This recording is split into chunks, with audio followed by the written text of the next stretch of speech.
حاضرین و ناظرین کرام، جمعۃ المبارک کے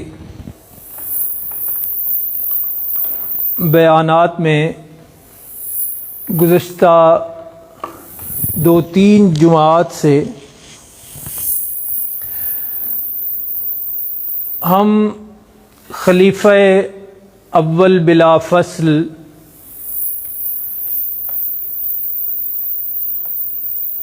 سسر رسول سیدنا صدیق اکبر رضی اللہ عنہ کے حالات زندگی پڑھ رہے ہیں۔ خاص طور پہ آپ کی زندگی کی وہ نیکی اور وہ کمائی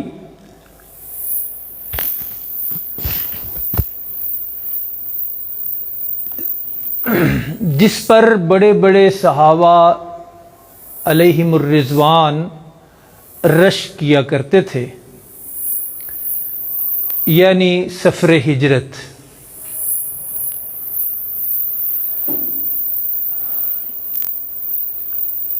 جناب فاروق اعظم رضی اللہ عنہ کی وہ گفتگو کتابوں میں موجود ہے کہ آپ نے پیشکش کی کہ میری زندگی کی ساری نیکیاں آپ لے لیں اور سفر ہجرت میں جو آپ نے رسول پاک صلی اللہ علیہ وسلم کی خدمت کی ہے اور جو رتبہ پایا ہے، جو نیکیاں کمائی ہیں، وہ مجھے دے دیں۔ اسی طرح داماد پیغمبر شیر خدا حضرت علی المرتضیٰ رضی اللہ عنہ کی گفتگو بھی کتابوں میں موجود ہے کہ آپ بھی حضرت سیدنا صدیق اکبر رضی اللہ عنہ کی اس نیکی پر رشک کیا کرتے تھے۔ تو سفر ہجرت میں ہم نے پچھلے جمعے کو حضرت سراقہ بن مالک رضی اللہ عنہ کا تفصیلی اور دلچسپ واقعہ پڑھا۔ 3 دن اور 3 راتیں محب اور محبوب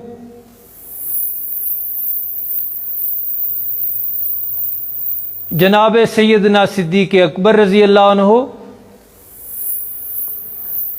اور رسول رحمت صلی اللہ علیہ وسلم غار میں تشریف فرما رہے۔ قرآن نے وہ نقشہ خود کھینچا، اذ ہما فی الغار۔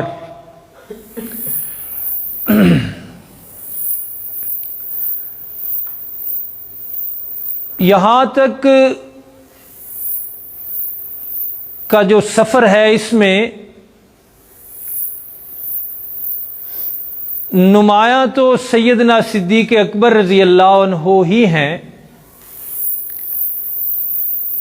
لیکن حدیث کی اور سیرت کی ساری کتابوں کا خلاصہ اور نچوڑ دیکھا جائے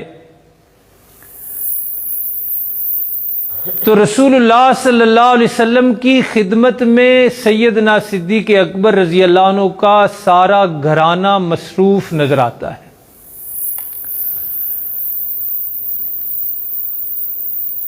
آپ کی بیٹیاں بھی، آپ کے غلام بھی اور آپ خود بھی۔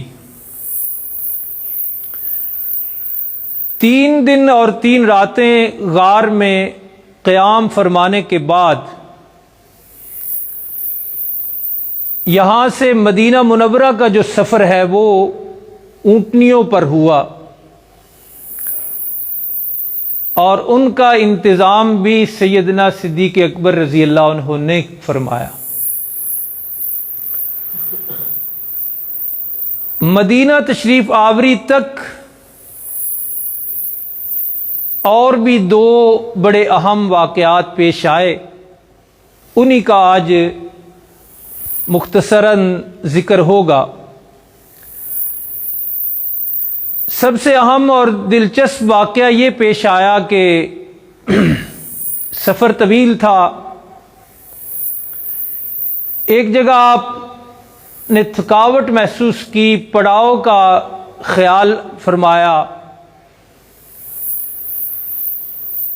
اور بھوک کا احساس بھی آپ کو ہوا،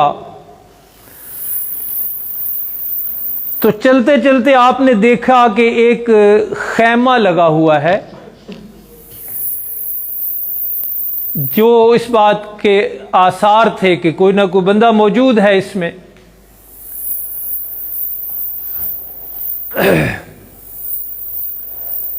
سیدنا صدیق اکبر رضی اللہ عنہ سے فرمایا کہ دیکھو اور پوچھو کہ کون ہے۔ پوچھنے پر پتہ چلا کہ یہ خیمہ ایک میاں بیوی ہیں، ان کا ہے، بڑی عمر کے ہیں دونوں، اور وہ یہاں خاص طور پہ اسی خیال سے قیام فرما ہیں کہ آتے جاتے مسافر یہاں رکتے ہیں، ان کی ضروریات کا خیال رکھا جاتا ہے۔ کتابوں نے لکھا کہ ان کا نام حضرت ام معبد ہے، اس بڑھیا کا، اور ان کے خامند کا نام ابو معبد ہے۔ سیدنا صدیق اکبر رضی اللہ عنہ خیمہ میں تشریف لے گئے اور پوچھا کہ کوئی کھانے کا انتظام ہے؟ تو حضرت ام معبد رضی اللہ عنہا نے بتایا کہ شوہر ان کے ساری بکریاں لے کے چرانے لے گئے ہیں، کھانے پینے کا کوئی انتظام نہیں، جو بکریاں دودھ دیتی تھیں وہ ان کے ساتھ گئی ہوئی ہیں۔ ایک بکری کی طرف اشارہ کیا کہ وہ یہاں بندھی ہے اور اسی لیے یہاں ہے کہ وہ جا نہیں سکتی تھی، بیمار ہے، لاغر ہے، کمزور ہے، اور دودھ کا تو سوال ہی پیدا نہیں ہوتا۔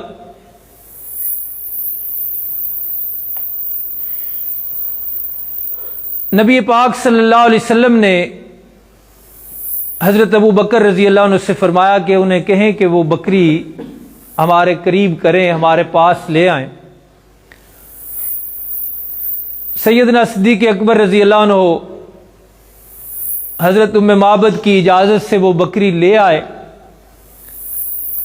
رسول پاک صلی اللہ علیہ وسلم نے اپنے پاک مقدس اور بابرکت ہاتھ اس کے تھنوں پر مارے، پھیرے، اور قرآن مجید کی کچھ آیات تلاوت کرتے کرتے اس کو کمر سے بھی سہلایا، پیار کیا۔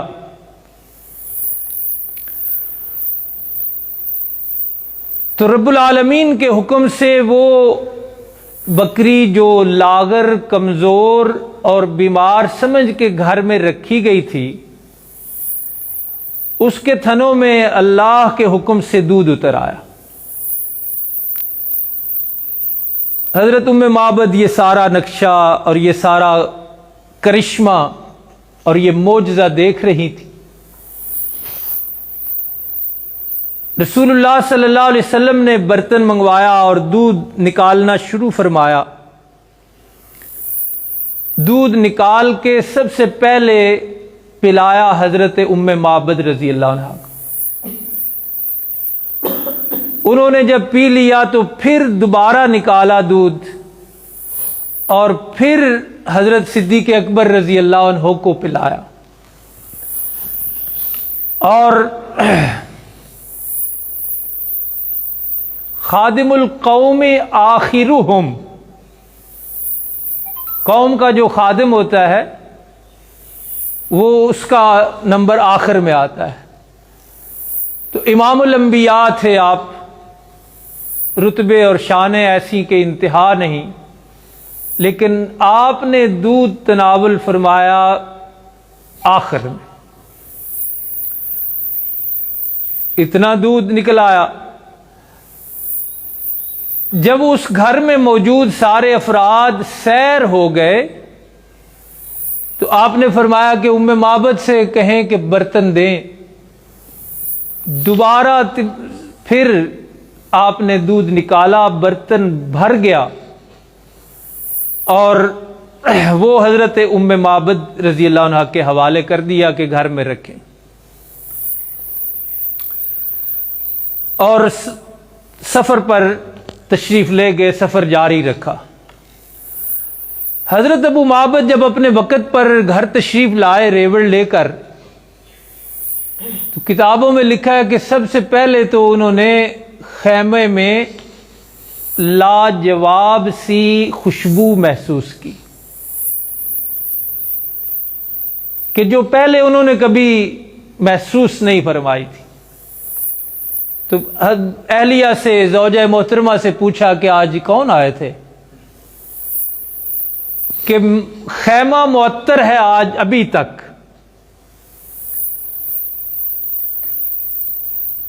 حضرت ام معبد نے بھی کوئی تفصیلی تعارف نہیں کروایا اس وقت جب آپ تشریف فرما تھے،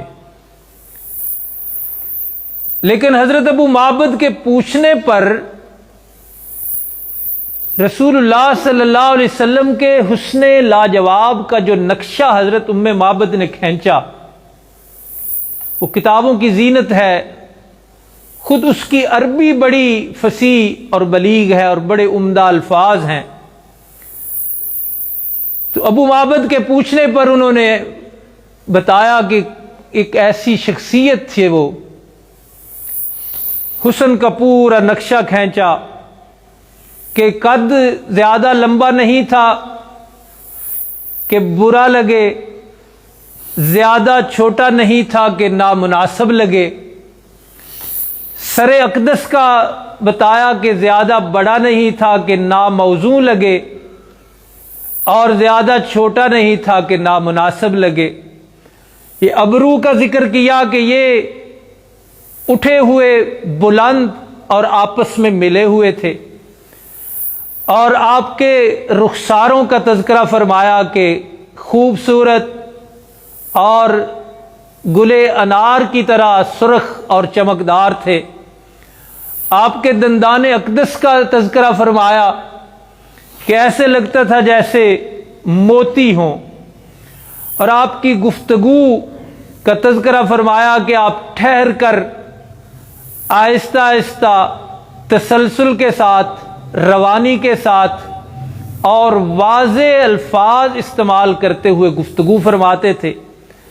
اور آپ کی آواز بڑی نرم تھی، اونچی آواز سے نہیں بولتے تھے. مقصد یہ کہ پورا نقشہ انہوں نے کھینچا. تو حضرت ابو معبد اسی نقشے سے پہچان گئے، سمجھ گئے، کچھ اندازہ ہو گیا آپ کو کہ یہ نبی کریم صلی اللہ علیہ وسلم ہے. تذکرہ تو پھیلا ہوا تھا مکہ کے ارد گرد. تو بہرحال حضرت ابو معبد آپ کا تعاقب کرنے لگے، پیچھے گئے تاکہ مل کے ملاقات حاصل ہو جائے. نبی کریم صلی اللہ علیہ وسلم کا یہ مختصر سا قافلہ مدینہ کی طرف رواں دواں تھا. راستے میں جو ایک اور اہم واقعہ پیش آیا وہ یہ تھا کہ وہاں قبیلہ اسلم کے ایک صحابی بعد میں بنے حضرت بریدہ رضی اللہ عنہ، ان سے بھی ملاقات ہوئی. اور حضرت بریدہ 80 لوگوں کے ساتھ در حقیقت آپ کا مقابلہ کرنے کے لیے کھڑے تھے. مکہ والوں نے جو اونٹ انعام 100 اونٹ انعام مقرر کر رکھے تھے، ان کے ذہنوں میں بھی وہ انعام چل رہا تھا کہ گرفتاری ہوگی اور انعام لیں گے. لیکن رسول کریم صلی اللہ علیہ وسلم کی دعوتی زندگی کا یہ خوبصورت پہلو دیکھیے کہ انعام کا ارادہ کرنے والے اس 80 افراد کے قافلے کو اللہ کے فضل و کرم سے مشرف با اسلام کر دیا۔ مقابلہ تو کیا کرنا تھا؟ نبی پاک صلی اللہ علیہ وسلم کی اور حضرت بریدہ رضی اللہ عنہ کی گفتگو بھی حدیث کی کتابوں میں، سیرت کی کتابوں میں موجود ہے۔ آپ نے ان سے پوچھا کہ آپ کا نام کیا ہے؟ تو انہوں نے بتایا کہ میرا نام بریدہ ہے۔ تو رسول اللہ صلی اللہ علیہ وسلم نے فرمایا باردہ امرنا، وہ ان کے نام کا جو لفظ تھا نا اسی سے لفظ لے کے تو آپ نے بھی ایک جملہ ارشاد فرمایا جس کا مطلب ہے کہ ہمارا معاملہ بھی ٹھنڈا ہے، یعنی پرسکون رہے گا کام۔ تو پھر آپ نے پوچھا کہ قبیلہ کون سا ہے آپ کا؟ تو انہوں نے کہا کہ ہمارے قبیلے کو بنو اسلم کہتے ہیں، اسلم کہتے ہیں، اسلم۔ تو رسول کریم صلی اللہ علیہ وسلم نے اسی اسلم کے لفظ سے جو اسلام سے، سلامتی سے نکلا ہے، ارشاد فرمایا کہ پھر تو ہمارا معاملہ بھی سلامتی والا معاملہ ہے۔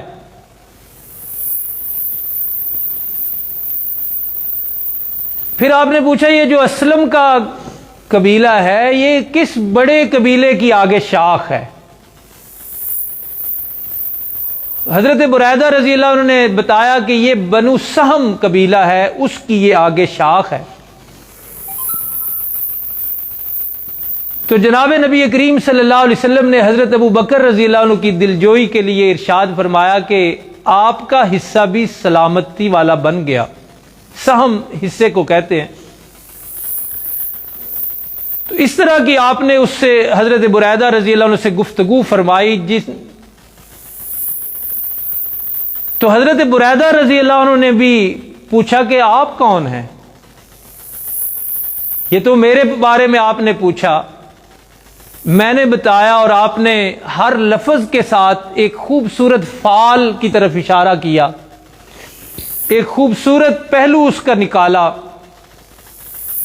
اور اکثر نبی کریم صلی اللہ علیہ وسلم الفاظ پہ اس طرح کا غور فرمایا کرتے تھے، اور جہاں کہیں تبدیلی کی ضرورت ہوتی وہاں تبدیلی فرمایا کرتے تھے۔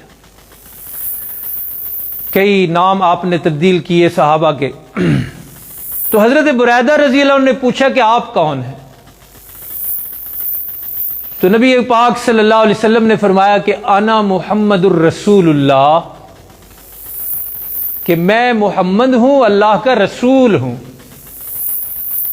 جب انہوں نے یہ سنا اور یہ گفتگو اور پیار اور یہ انداز اور وہ لب و لہجہ اور وہ آواز جو رسول اللہ صلی اللہ علیہ وسلم کو اللہ نے دی تھی اور وہ پیار بھرے انداز سارے انہوں نے دیکھے، تو حضرت بریدہ فرمانے عرض کرنے لگے کہ اللہ کے رسول، اگر آپ نے یہ بتایا ہے کہ آپ محمد الرسول اللہ ہیں تو میری اور یہ سارے قافلے کی بھی آواز پھر سنیے۔ ہم یہ کہتے ہیں کہ اشہد ان لا الہ الا اللہ و اشہد ان محمد الرسول اللہ، شہادت دے کر، گواہی کا اقرار کر کے اسلام میں داخل ہو گئے۔ اب یہ 80 اور پہلے جو قافلہ چل رہا تھا، ایک دو بندے اور بھی تھے، 4 بندے تفسیر میں حدیث کی کتابوں میں ہے، 84 بندوں کا یہ قافلہ وہاں سے مدینہ کی طرف روانہ ہوا، اور یہ 80 کے 80 بندے مسلمان ہو کر ساتھ بولے۔ موبائلوں کا تو دور نہیں تھا نا، خاموشی کا دور تھا، لیکن بہرحال مدینہ منورہ میں آپ کی تشریف آوری کی اطلاعات موجود تھیں۔ اور شروع میں ہم نے پڑھا تھا کہ بیعت عقبہ اولیٰ میں اور بیعت عقبہ ثانیہ میں خود اہل مدینہ نے دعوت دی تھی کہ آپ ہمارے پاس جلوہ افروز ہوں، وہاں تشریف لے آئیں۔ تو جب ان کو آپ کی آمد کا پتہ بھی چل گیا تو مدینہ منورہ میں بے چینی اور اشتیاق کی ایک لہر پھیل گئی، شوق اور زیارت اور دیدار کا ایک جذبہ امڈ آیا۔ کتابوں میں لکھا ہے کہ ابھی آپ تشریف نہیں لائے تھے، پیچھے ہی تھے، سفر میں تھے،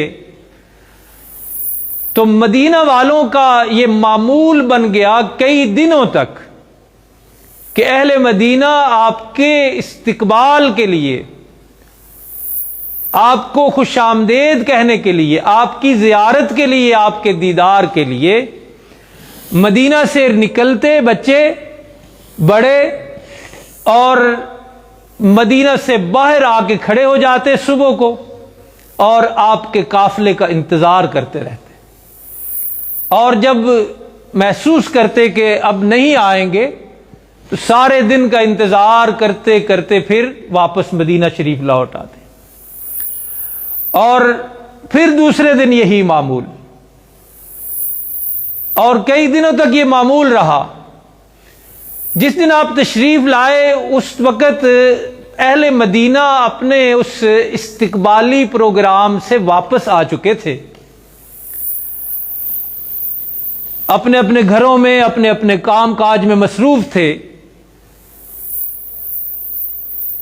ایک یہودی ایک ٹیلے پر، بعض کتابوں میں لکھا ہے، بعض میں لکھا کہ مکان پر، اونچا مکان تھا، وہاں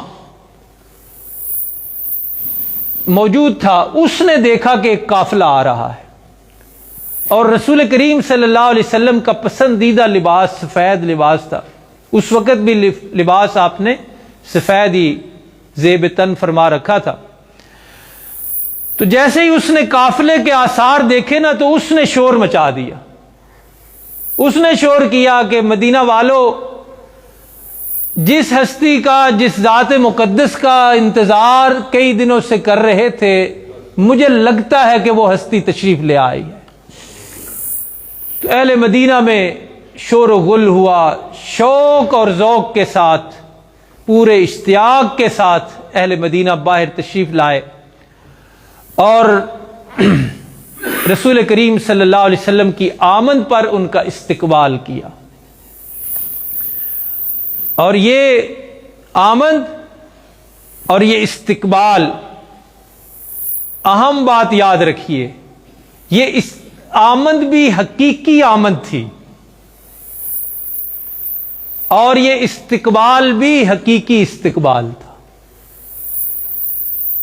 یہ یاد رکھیے، بہت سی چیزیں اس ایک جملے سے سمجھ آ جائیں گی کہ یہ آمد بھی آپ کی حقیقی تھی، خود بذات خود، بنفس نفیس، جسم اقدس کے ساتھ، روح مبارک کے ساتھ آپ تشریف لا رہے تھے اور دیکھنے والی آنکھوں کو نظر آ رہے تھے۔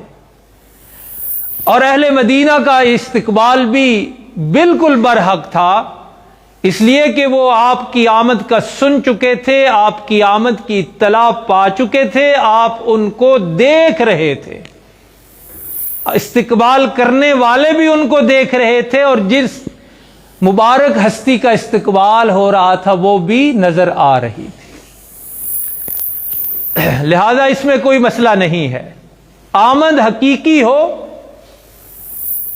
استقبال بنتا ہے کہ نہیں بنتا جی؟ آپ اندازہ لگائیں یا اس طرح بات سمجھیں، خوش قسمتی ہماری اتنی کہ آج صحیح معنوں میں 100% سچی خبر مل جائے کہ امام الانبیاء صلی اللہ علیہ وسلم اس شہر سکھے کی میں تشریف لا رہے ہیں، تو کون مسلمان ہوگا جو استقبال کے لیے نہیں نکلے گا؟ سارا علاقہ امنڈ آئے گا کہ نہیں آئے گا؟ لیکن کب؟ جب یہ حقیقی آمد ہو، تشریف آوری ہو، آپ کو ہم دیکھیں، تو اس وقت استقبال بنتا بھی ہے، بلکہ جو پیچھے رہ جائے گا وہ ہوگا اصل میں بدبخت۔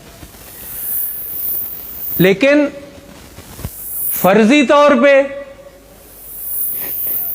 طور پہ کہنا کہ آ گئے ہیں، تشریف لے آئے ہیں، اس کا اسلام میں کوئی ثبوت نہیں، نہ ایسا ہو سکتا ہے، نہ ایسی بات ہے۔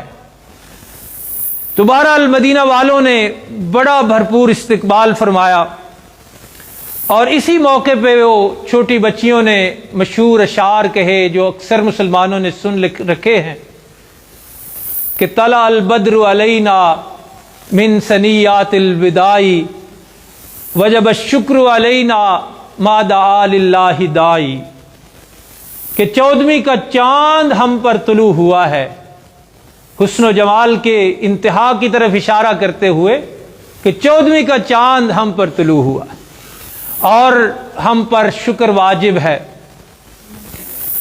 کوئی اعلان علیہ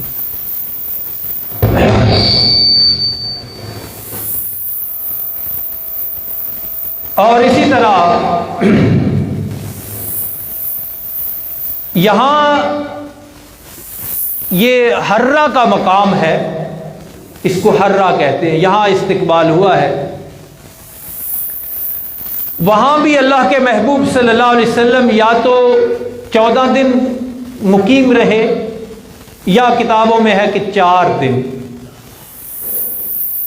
بہرحال یہاں کچھ دیر قیام فرما رہے، اور اہل مدینہ جب استقبال کے لیے آئے ہیں تو اس وقت بھی ایک بڑا انوکھا اور عجیب واقعہ پیش آیا۔ آپ کو معلوم ہے کہ سیدنا صدیق اکبر رضی اللہ عنہ اور رسول پاک صلی اللہ علیہ وسلم کی عمر مبارک ایک جتنی تھی۔ البتہ یہ ہے کہ سیدنا صدیق اکبر رضی اللہ عنہ کے چہرے پر بڑھاپے کے آثار ذرا زیادہ تھے۔ اہل مدینہ نے پہلے چونکہ زیارت تو کی نہیں تھی اور دیکھا ہوا تھا نہیں، اس لیے ایک الجھن سی وہاں یہ پیدا ہوئی کہ فرق نہ کر سکے کہ رسول اللہ صلی اللہ علیہ وسلم کون ہے اور حضرت ابو بکر رضی اللہ عنہ کون ہے۔ اور اسی وجہ سے سیدنا صدیق اکبر رضی اللہ عنہ کو کہا جاتا ہے مزاج شناس پیغمبر، کہ اس طرح کی حالات آپ کو سمجھ آ جاتے تھے فوری طور پہ۔ تو ان کا تذبذب جب دیکھا نا اہل مدینہ کا آپ نے، تو آپ نے اس کا بہت ہی عمدہ اور بہت ہی عجیب حل پیش کیا۔ دھوپ بھی چمک رہی تھی اور مدینہ والوں کو فرق کرنے میں مشکل پیش آ رہی تھی، شناخت میں پہچان میں مشکل پیش آ رہی تھی۔ تو رسول کریم صلی اللہ علیہ وسلم کی شخصیت کو نمایاں واضح کرنے کے لیے اور ان کو بتانے کے لیے کہ آقا کون ہے اور نوکر کون ہے، خادم کون ہے اور مخدوم کون ہے، چھوٹا کون ہے اور بڑا کون ہے، پیغمبر کون ہے اور امتی کون ہے، سیدنا صدیق اکبر رضی اللہ عنہ نے اپنی چادر اتاری اور رسول اللہ صلی اللہ علیہ وسلم کے سر اقدس پر ایسے تان دی، سایہ سا بنا دیا۔ مدینہ والوں کو اسی وقت پتہ چل گیا کہ رسول پاک صلی اللہ علیہ وسلم یہ والے ہیں۔ اس سے بھی علماء نے بڑی ہی عمدہ باتیں نکالی ہیں کہ جہاں کہیں شان نمایاں کرنی ہو، مقام بتانا ہو، وضاحت کرنی ہو اور ضرورت ہو، وہاں اس طرح کا ادب والا ماحول بنانا چاہیے، ادب والا کام، ادب والا انداز اختیار کرنا چاہیے، جس سے پتہ چلے کہ خادم کون ہے، مخدوم کون ہے، امتی کون ہے اور پیغمبر کون ہے۔ اور یہ فرق مراتب ہی تو اصل میں اسلام ہے۔ فرق مراتب نہ کنی زندگی، فارسی میں کہتے ہیں کہ اگر تو فرق مراتب نہیں رکھے گا تو تجھ سے بڑا تو زندیق کوئی نہیں، اور فرق مراتب کریں گے تو وہ صدیق بنیں گے رضی اللہ عنہ۔ تو مدینہ منورہ میں کیسے تشریف لائے، اور جو بہت ہی یادگار اور عمدہ کام آپ نے کیا وہ یہ تھا کہ قباء کے مقام پر آپ نے ایک مسجد کی تعمیر کی. اسی کے بارے میں قرآنی آیت میں نے تلاوت کی. قرآن مجید کہتا ہے لَمَسْجِدٌ أُسِّسَ عَلَى التَّقْوَى مِنْ أَوَّلِ يَوْمٍ، کہ یہ وہ مسجد ہے جو پہلے دن سے تقوی کی بنیاد پہ کھڑی کی گئی تھی. اور اس مسجد کی اتنی فضیلت ہے کہ آپ نے فرمایا کہ ایک نماز مسجد قباء میں جو بندہ ادا کرتا ہے اس کو مقبول عمرے کا ثواب ملتا ہے. وہ مسجد قباء بھی ہے اور عاشقین اور شوق رکھنے والوں کی آنکھوں کی ٹھنڈک کا سامان بنی ہوئی ہے. تو یہ سفر ہجرت یہاں تک تھا. اس کے بعد بھی جب مدینہ میں داخل ہوئے ہیں تو وہاں بھی حضرت ابو ایوب رضی اللہ عنہ کے بارے میں ایک بہت ہی عمدہ واقعہ پیش آیا. انشاءاللہ اس کی تفصیل اگلے جمعے کو ہوگی. رب العالمین ہمیں توفیق عطا فرمائیں کہ رسول پاک صلی اللہ علیہ وسلم کی مکمل اور 100% تابعداری اور اطاعت ہم اپنی زندگی میں اختیار کریں، اور اسی طرح سیدنا صدیق اکبر رضی اللہ عنہ کا جو مقام و مرتبہ ہے اس کی خوب وضاحت